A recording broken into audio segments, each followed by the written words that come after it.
The state of Florida just approved what is believed to be the largest electricity rate increase in U.S. history.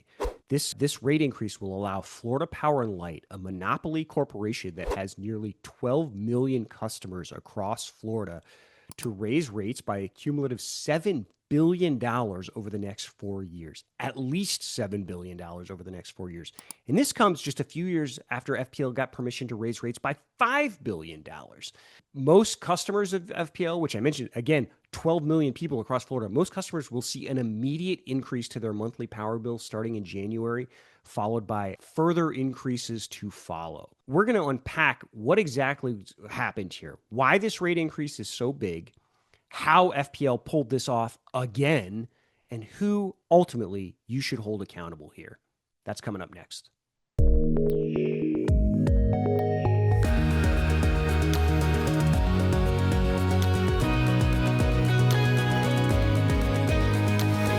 Hello, and welcome to Seeking Rents, the podcast. I'm your host, Jason Garcia. I am the publisher of Seeking Rents. That's a newsletter in Florida about state politics, but with a particular focus on the ways that big businesses and other special interests influence public policy in this state. That name Seeking Rents comes from a term in economics called rent seeking. And rent seeking is what's happening when someone with lots of wealth and influence, like a big business or a billionaire, uses their wealth and influence to get laws changed in their favor in a way that allows them to capture even more wealth and influence for themselves, usually at the expense of someone else. So Florida Power and Light, the monopoly utility company that has long had just an absolute stranglehold on state politics, just got permission to raise electricity rates again. Ready to pay more for your monthly electric bills. Florida's Public Service Commission approved a $7 billion rate hike for customers, the largest rate, of course, in U.S. history. Florida's Public Service Commission finds average customers' monthly bill will rise about $2.50 a month next year, with similar increases for the rest of the decade. An obscure state agency in Tallahassee recently approved FPL's plan to increase electricity rates by $7 billion over the next 4 years, at least $7 billion over the next 4 years. Most of the company's roughly 12 million customers across Florida will see an immediate increase to their monthly power bill starting in January, with further rate hikes to follow. This appears to be the largest electricity rate increase in American history.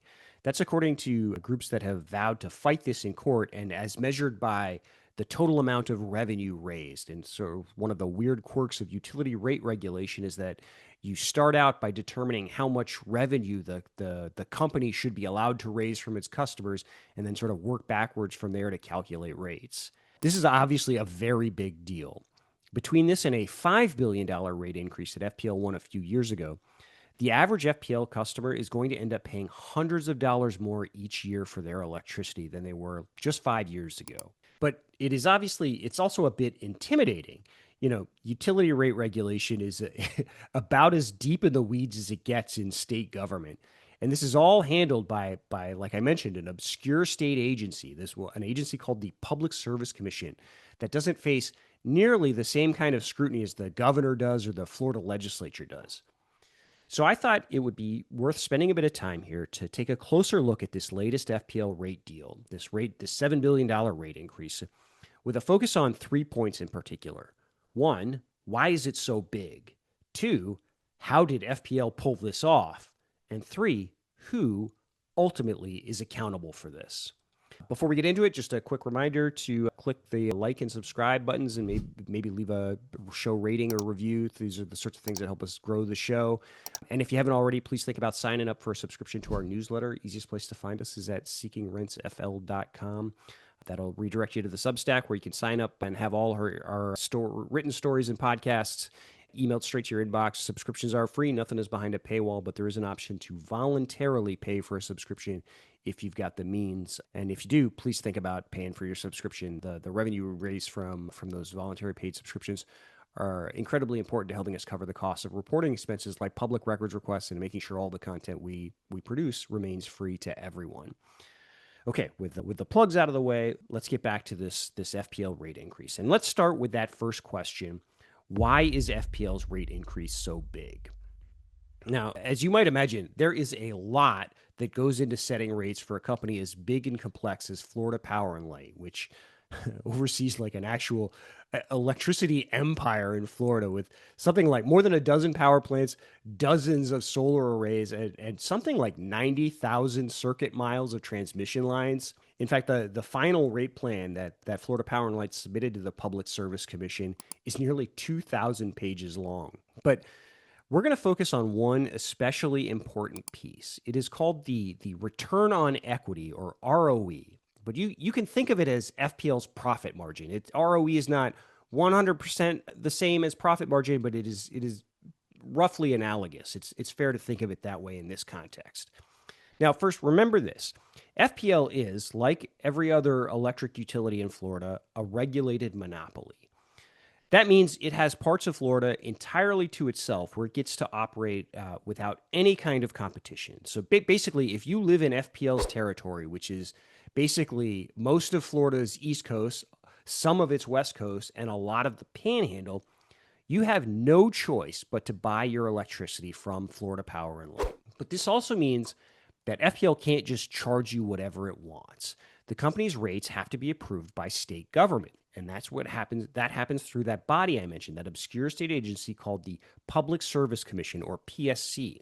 And the PSC is run by 5 PSC commissioners. As part of this regulatory structure, FPL is entitled by law to earn, quote, a reasonable rate of return on all the money that its shareholders invest building and maintaining all that infrastructure that goes into generating, producing, and distributing electricity. The thing here, the catch here, is that reasonable is one of those sort of eye of the beholder words. One way to think about it is your idea of a reasonable profit margin for Florida Power and Light is probably a lot different than Florida Power and Light's shareholders' version of idea of a reasonable rate of return. And here's where that matters.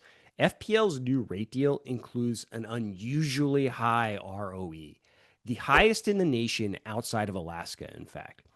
Specifically, this agreement allows FPL to earn a return on equity, or an ROE, of 10.95%. One way to think of that is for every $100 it invests, it gets nearly $11 in profit. Well, I should say technically it allows FPL to earn within a 2 percentage point range, so like between 9.95% and 11.95%. But we usually talk about ROEs in terms of the midpoint. As I said, this is the highest ROE in the country outside of Alaska, but it's also part of a broader pattern with Florida's Public Service Commission, which has approved very generous ROEs for all 4 of the state's investor-owned utility companies, which, in addition to FPL, that includes Duke Energy Florida, Tampa Electric Company, and Florida Public Utilities, which is owned by a company called Chesapeake Utilities Corporation. In fact, research produced by Walmart, yes, that Walmart, the giant retailer, which also happens to be one of the biggest consumers of electricity in the country, found that Florida's 4 private power companies have all been allowed to earn ROEs that rank among the 10 highest in the nation.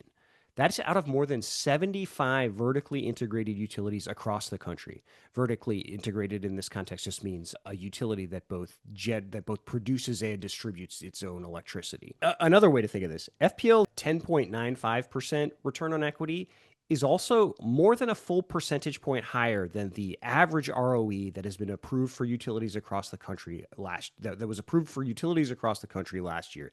The nationwide average in 2024 was 9.85%. And that's according to the Office of Public Counsel, which is this little state agency that's kind of like a law firm that represents utility companies' customers when the utility comes to the PSC looking to raise rates.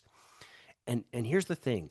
A small change in ROE has an enormous impact on rates. In fact, a single percentage point increase to the ROE for FPL shareholders equates to $500 million, $500 million extracted from FPL's customers. Now, I do want to be clear here in that this inflated ROE isn't the only unsavory element of FPL's new rate deal.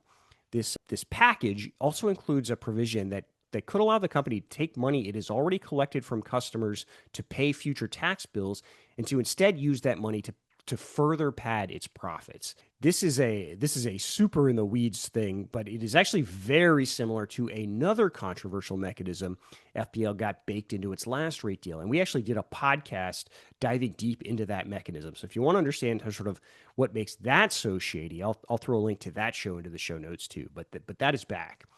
But the ROE here, this really high ROE, again, highest in the country outside of Alaska, is the chief flashpoint in this whole thing. It is, quote, the big kahuna, as one of the 5 PSC commissioners, a woman by the name of Gabriela Pasadomo Smith, put it during that hearing in which the PSC approved FPL's rate increase. Quote, I don't love this ROE, Pasadomo Smith said during that hearing, and yet she voted for it anyway, as did all 4 of the other PSC commissioners. Which brings us to the second question. How did FPL pull this off?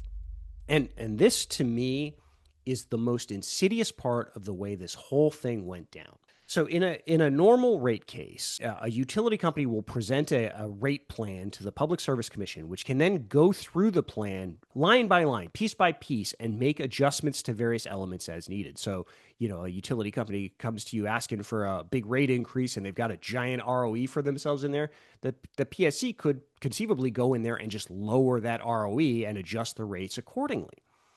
But FPL did something different. Now, it opened a new rate case and presented an initial plan to the PSC, but then the company had the proceedings halted midway through the process so that it could then negotiate directly with some of the groups who had joined the case in opposition to that original deal. So the way this normally works is a utility will present a rate plan, and then a bunch of interested parties, like the Office of Public Counsel, but also like oftentimes groups representing various customers or individual large customers, will join the case to advocate for their own interests, often in opposition to parts of the original plan. So FPL decided to stop the case and negotiate directly with some of the people that had joined the case.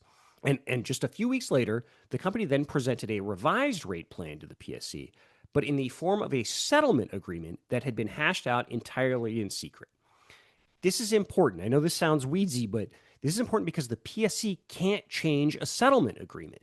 It can only vote the entire package up and down. So if you've got a settlement agreement with a very fat, generous ROE in it, you can't touch it. You have to just vote up or down on the whole package. This is, by the way, essentially the same ploy that Republican leaders in the Florida legislature and the governor's office used to sneak a shady land deal into this year's state budget, which was the subject of another recent podcast we did. But what makes this thing so ugly, what makes this settlement agreement approach so ugly, is that FPL negotiated it almost exclusively with a handful of its very largest commercial and industrial customers.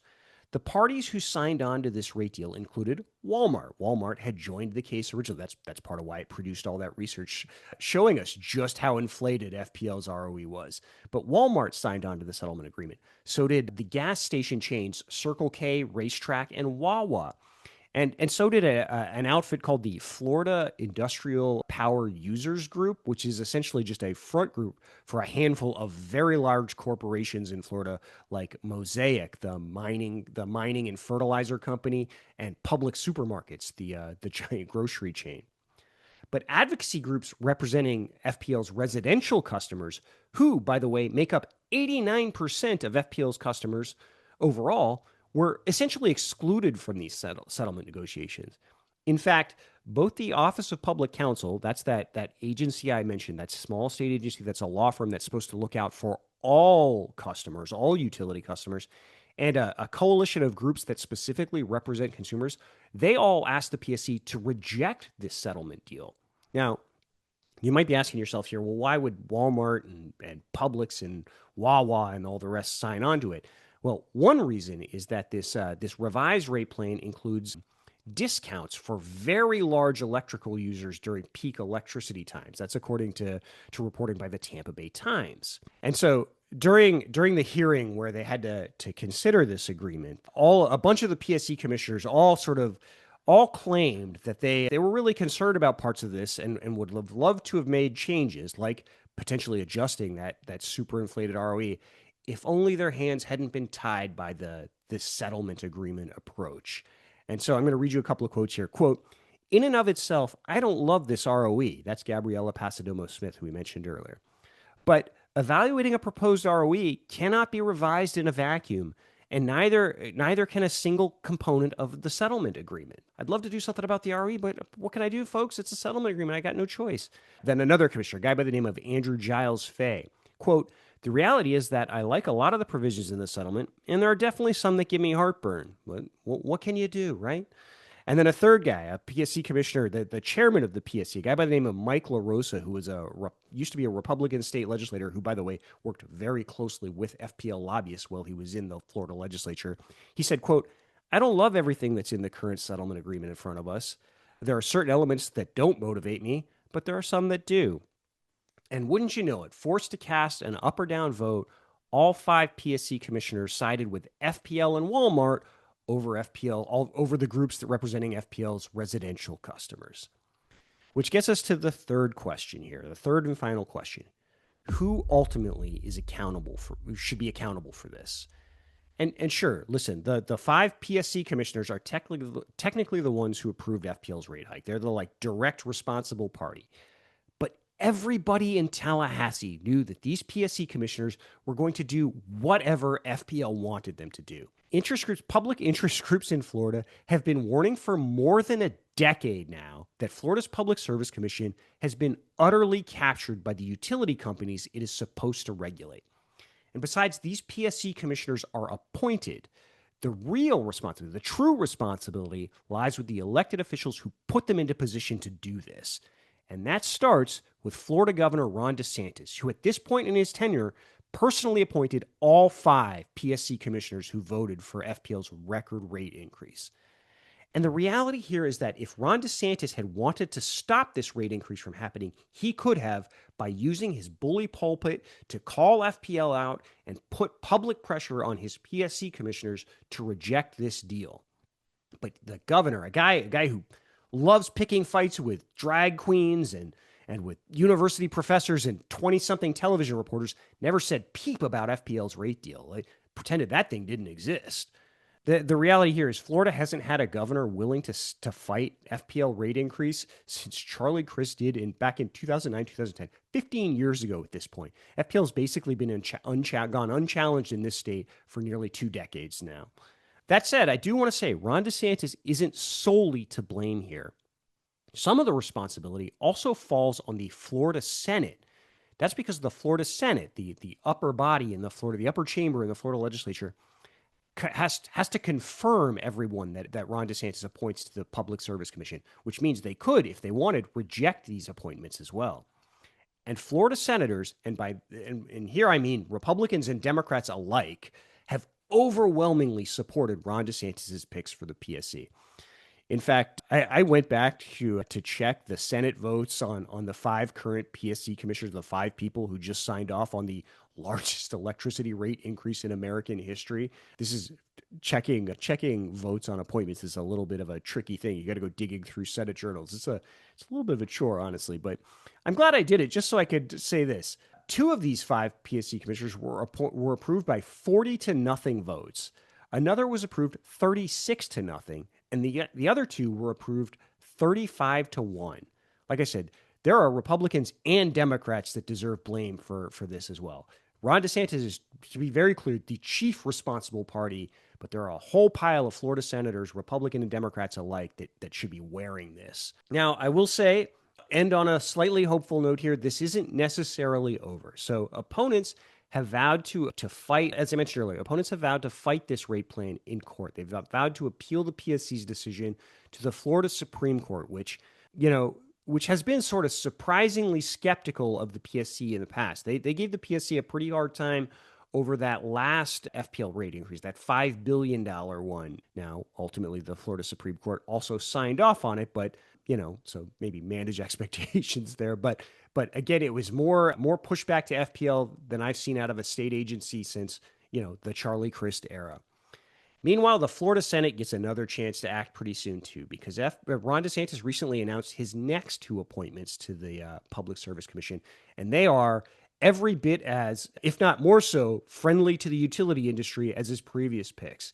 And so the Florida Senate is going to get a chance to vote on these, and they'll have a chance to show everyone once again whether they are on the side of FPL or FPL's customers. Okay, so I think we're going to leave it there. I was hoping to do a podcast from the last committee week, but the last committee week in the legislature, but I got a little sick and could not basically say more than 5 words without going into a coughing spasm, so I missed that. So the legislature is going back up for yet another committee week after the holiday, so we'll probably just we'll be back for that, and we'll kind of merge the 2 weeks together as we start getting closer to the 2026 session. Oh man! In the meantime, I hope everybody watching this, I hope everybody has a wonderful Thanksgiving and a happy holiday with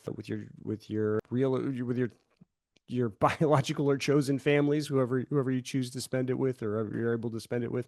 I hope you have a lovely time. Just as a quick reminder, run through those plugs if you can. Please click like and subscribe, or leave a show rating or review. And if you don't mind signing up for a subscription to the newsletter, that would be super helpful too. Easiest place to find us, seekingrentsfl.com. Subscriptions are free, but there is that option to voluntarily pay for your subscription if you've got the means and you value this kind of work. Okay, with that out of the way, we'll be back again. Happy Thanksgiving, and talk to you soon.